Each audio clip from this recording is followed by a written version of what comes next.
แล้วก็จนมาย่อให้เนาะ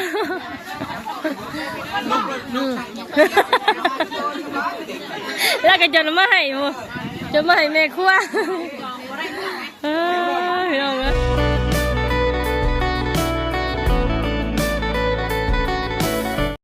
ป้าเปิดภาพขึ้นมากะ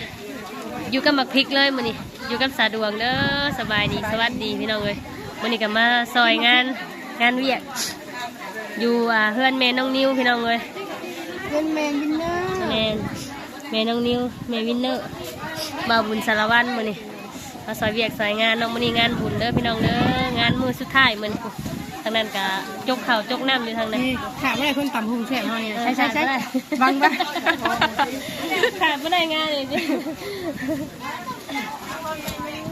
กำลังกะเกียมมะกอกกับมังนาว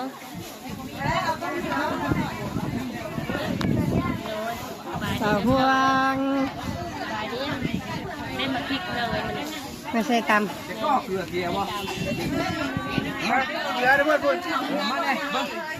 อให้เกลือตรงนั้นบ้างแซ่บบ้างคนก็ได้หลายพี่น้องแม่ครัวกัน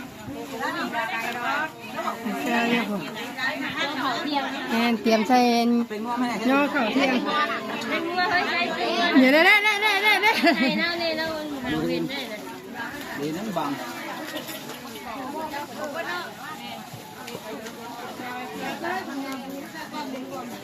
ครับอ่ะมีบรรยากาศเริ่มขึ้นถ้าคุณกับแม่ครัวกำลังนั่นก็เกี่ยวพักกับทงยาง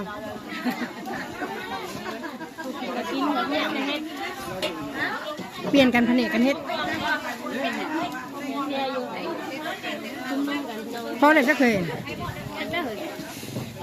เขาบอกเลยเขา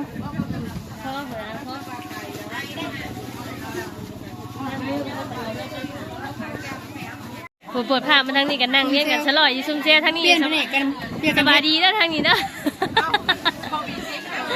พากันว่าอย่างกันเด้ว่าซุ่มเจ้อยู่เปลี่ยนแผนกกันเวิร์กแผนกนั้นกันซุ่มเจ้พี่น้องเอ้ยวัดเวียกเลยก็พากันมานั่งร่วมกันโอ้ร่วมกันเนี่ยนี่กันร่วมเวียกไม่ไหลเปลี่ยนกันเฮ็ดร่มแห้งทางนี้กันโอ้เต้นสิบิวเลยนี่ร่มแห้งครับกำลังกาเกียมย่อเข่าตอนเที่ยงนะพี่น้องเด้อสาทองกำลังทานบางนาวอยู่กับสาวใบ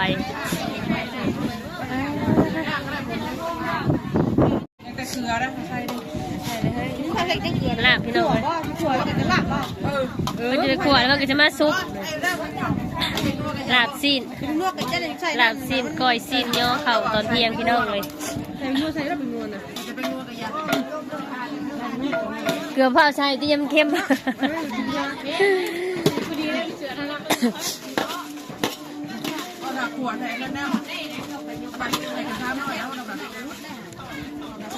ือจกก้นแล้วก็มาดม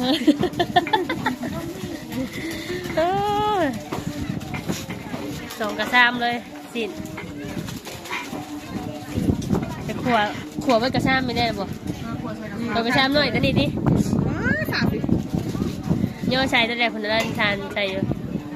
กำลังเตรียมทางนี้เราก็ตำมังคุดพี่น้องเลยนะตาทองตำมังคุด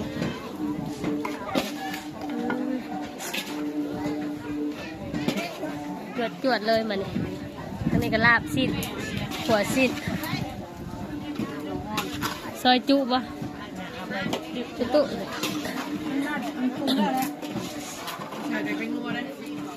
ให้ลูกให้สีครีมโจมไปเลยเลยหัวเธอละน้อยเนาะ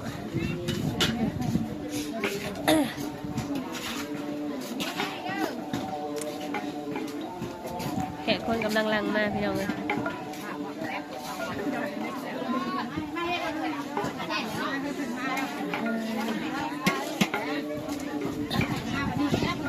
เฮ้ยพี่เมย์ท่านจะไปบ่ให้มันดูก่อน มีการถามให้ทุกปีเลยเพิ่นแจกของเลยพี่น้องเลยพนะ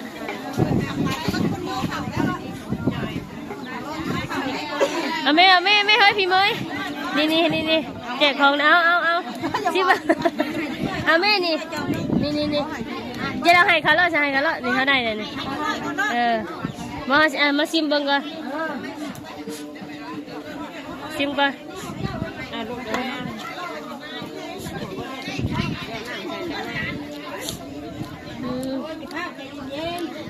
ของแจก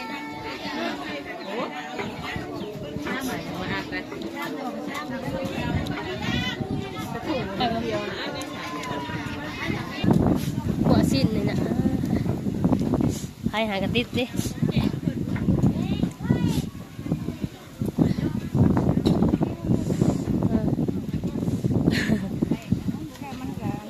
ในแห่งอย่างมันดิ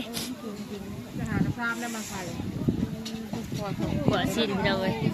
หัวสิ้นไว้สุกไว้ลาบเป็นบอกกับซ้ำเราเวียนเรา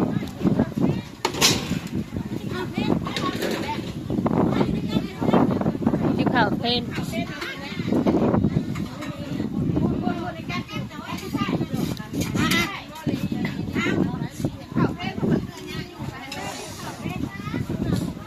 คนมาเนี่ยหมูทั้งนั้นกับปิ้งทั้งนั้นเผาปิ้งอยู่ว่าทั้งนั้นบุบนี่ปิ้งกินบ่นี่นะ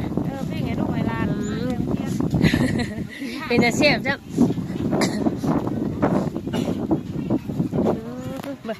คนบังก็ทันได้ห่อนทำได้นี่คนก่อนเลย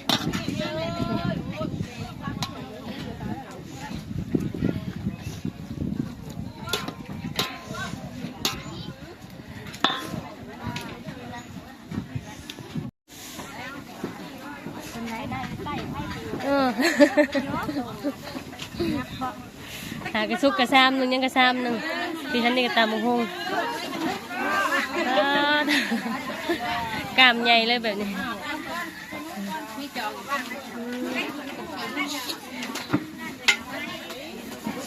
หอมนะเตะดังครับ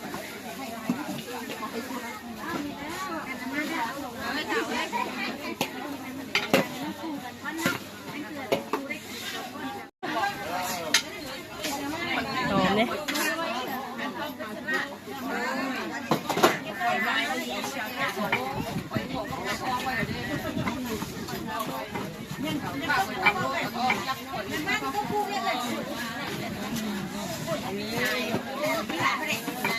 สะดวกมากินเน่ข้าวจี้แล้วมาให้กินเน่เอาตัวไรตัวนี้บ้างขับใจข้าวจี้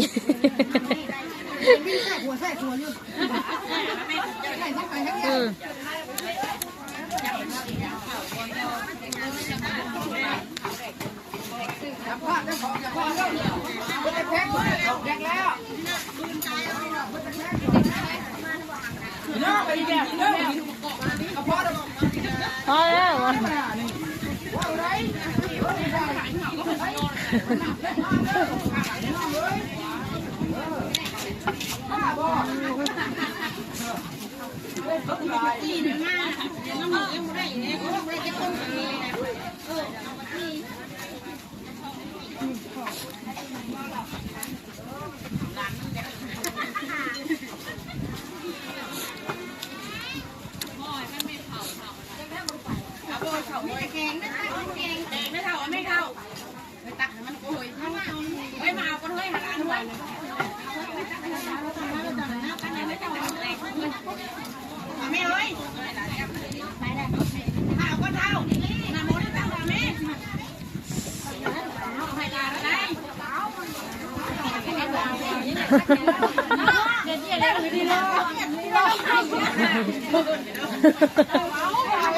นี่กับเมานี่กับอยู่มั้ง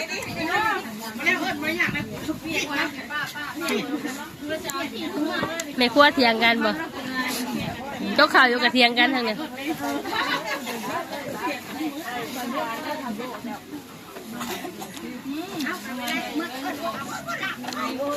มีตะไคร้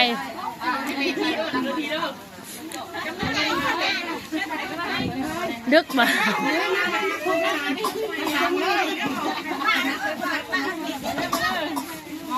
ออกกล้ามออกกล้าม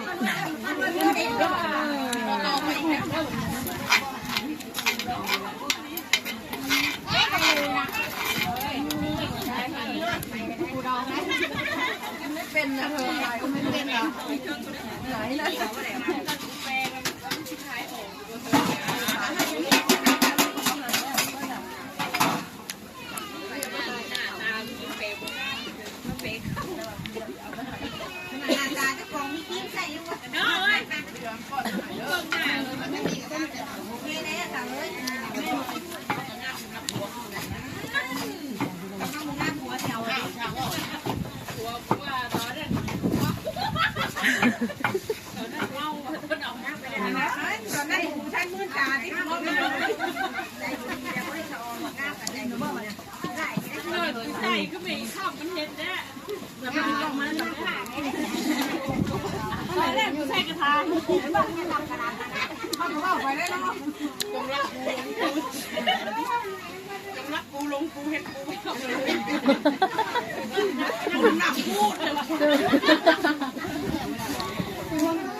เฮียกินบ่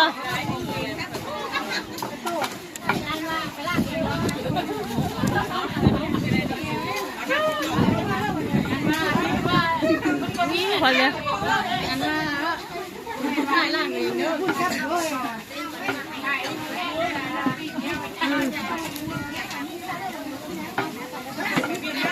ย่อเลย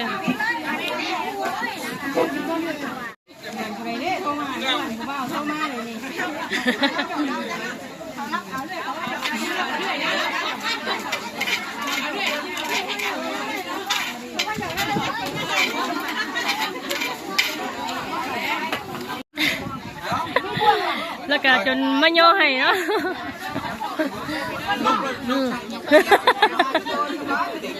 แล้วก็จนมาให้จนมาให้แม่ครัวน้องเอ้ยเอาแม่สะดวกเอาแม่เรามาให้กินนะไม่เท่านึงไอ้เลยไม่เท่านึงเข้าใจ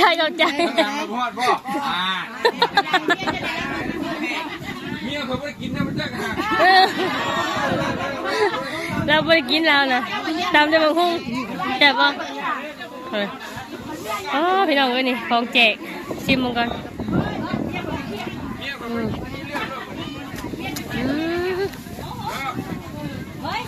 ขอบคุณบ่อนนะบุญทำกับตามหุ้งพี่น้องเลยแฮะคือทิพย์นี่ทำให้เด็กบ่แฮะแฮะคนมาให้ตอนทวิตน่ะบ่แซ่บปานใดนี่แซ่บอยู่อ่ะแม่น่ะแซ่บอยู่ตอนนี้น่ะไม่ของพระเจ้าเขาหรือว่าเรามาไว้อยู่ได้เนาะ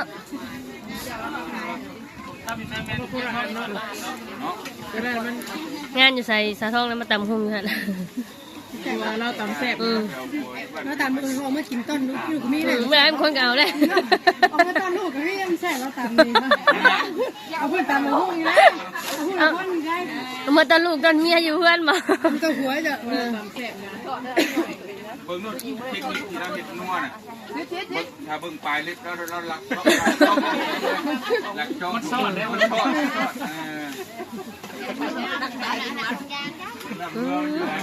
่ยเขาปุ่นเลย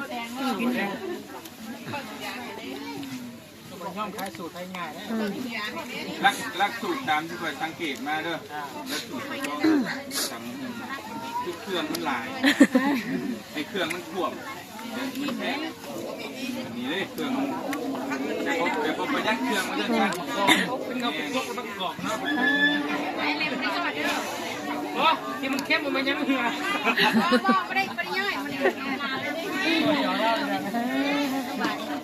เดี๋ยวข่าวตอนเที่ยงพี่น้องไว้บัดนี้เนาะ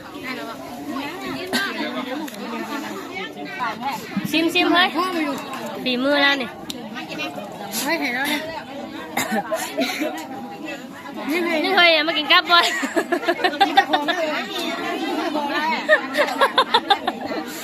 กับตำหุงบ่ลองชิมกันเด้อ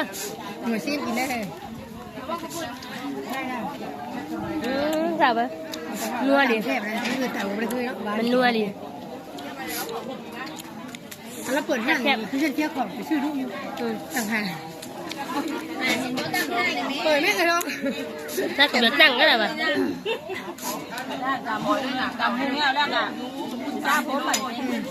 กันปีไก่ทำมา มาแซ่บๆ ขายปีไก่น้ำหมด มีมันครบจบดิแพ้อร่อยปลาเอาไม่เคยเนี่ย ของทางเงินเดือน เราเนี่ยเนาะเฮ้ยเราคาร่ำเนาะกินแล้วไปแค่เพียงเลยกินแล้วเพื่อนปลาสั่งเงินเพิ่นเนาะมาแม่กินข้าวกินน้ำก่อนมาเลยพี่น้องเลย